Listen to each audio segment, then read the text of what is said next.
This upcoming weekend is quite possibly one of the busiest weekends in Pokemon Scarlet and Violet. There is so much going on, and is it a good thing or a bad thing? I want to talk about everything because I think some of it's good, and then I would kind of want to summarize everything, but this is everything that's going on in the game this weekend. Let's get into it. So first things first, we are getting a return of the Blissey Raids, and these are amazing.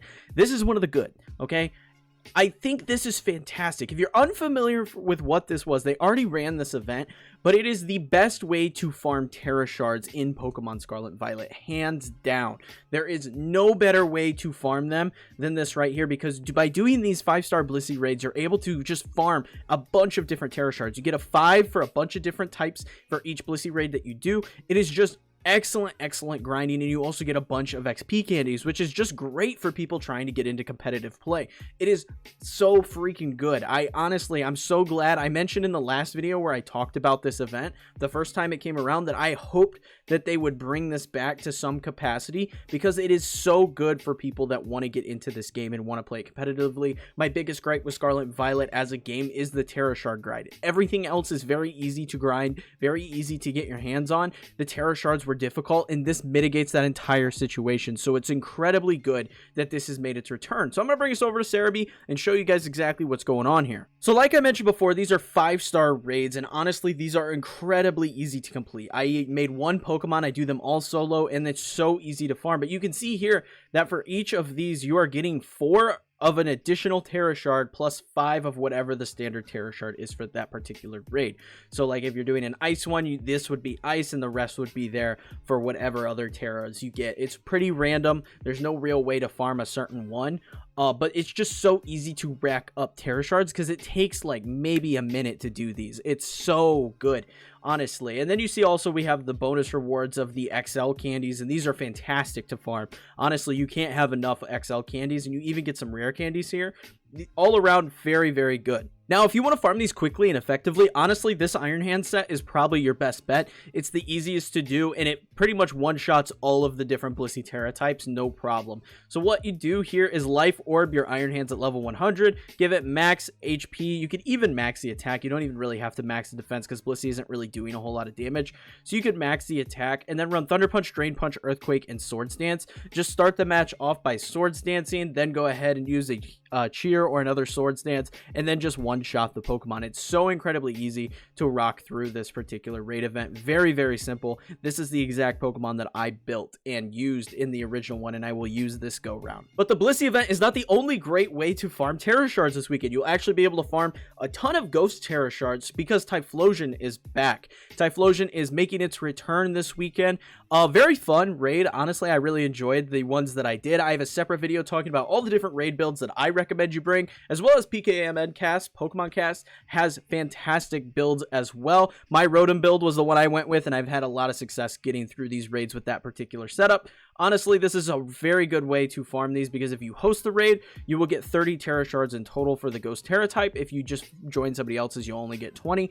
But the first time you do it, you get the ability patch, and you get a bunch of XL candies, as well as some calcium, which is very nice as well. You'll also get the mild mint and some bottle caps and some other fun stuff the more of these that you grind. So if you're looking to change a lot of your Pokemon over to the Ghost Tera type, this is a fantastic way to do so. Very fun to do. I personally love these raids. I enjoy making the videos where I theory craft counters for the raids. It's just all around a really fun and enjoyable time doing these, and I think it's a really healthy way to get more casual players into a more competitive side of Pokemon without necessarily throwing them into competitive. I think it's really fun for that reason. But again, another fantastic way to farm rewards. You can only catch 1 Typhlosion per save file. If you've already done it, you're just doing it for the rewards at that point, but it's still really fun to do regardless.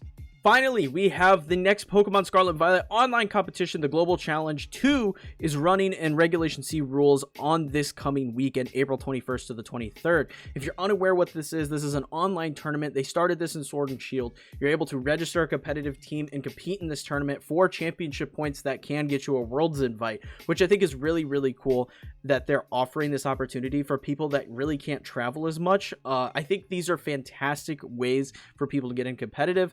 I think think it's just a really fun stuff, and you also get a great ball canvas back for just participating in 3 battles. You don't have to necessarily do well in the battles. You can win or lose. As long as you perform in 3 battles, you will get the code for the mystery gift, which is really, really cool. They did this in Sword and Shield. You got the Ball Guy shirts in that game, and then later when they had the second round of them, you got access to the shiny Galarian birds. So I think these are really solid ways, and I could definitely see them doing the same deal when the DLC comes out next year, when they reinvite these global challenges, because usually what they'll do is they lead them up to Worlds, and then we'll have a drought for a while, and then when the new season starts, they'll bring them back, which is what happened with Sword and Shield.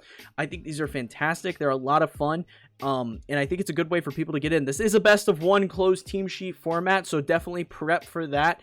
If you've been practicing on Showdown as a competitive player, you're not going to be able to see what's going on like you can on Showdown or like in an actual tournament setting, which it does make for some cheeky stuff. You can definitely make some really cool teams under these circumstances. So honestly, there is so much to do in Pokemon Scarlet and Violet right now, and I said that this might be a bad thing, and not necessarily like an awful thing. Like, there's so much to do, which is normally not the case for a Pokemon game. Normally you roll credits and then just it kind of flatlines. There's not a whole lot to do. Sword and Shield got better where there was events going on, but it wasn't at the same pace that we're getting them in Scarlet and Violet.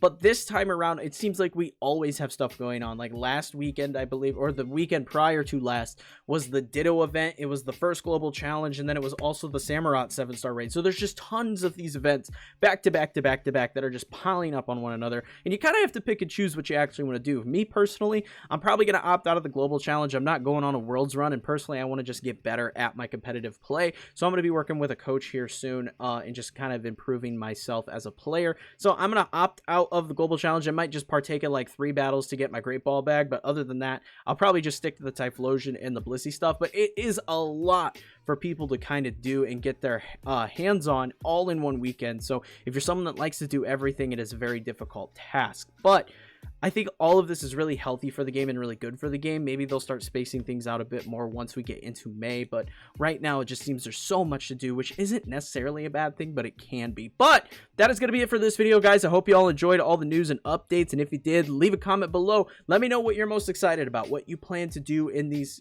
in this coming weekend, because there is so much to be doing in Scarlet and Violet right now. But be sure to check out the Discord as well. People over there hanging out, playing Pokemon competitive, doing the raids, shiny hunting, all that fun stuff. So check it out. Really fun community to be a part of. And also check out any of these videos here on screen. I got the Typhlosion guide telling you how to take down this Pokemon, what Pokemon to bring. Check that out. Check out this video where I talk about this Kingambit team that I made that's super fun to use in Series 3. And also check out this other video where I talk about Kingambit and why it's so good in Series 3. But until next time, peace.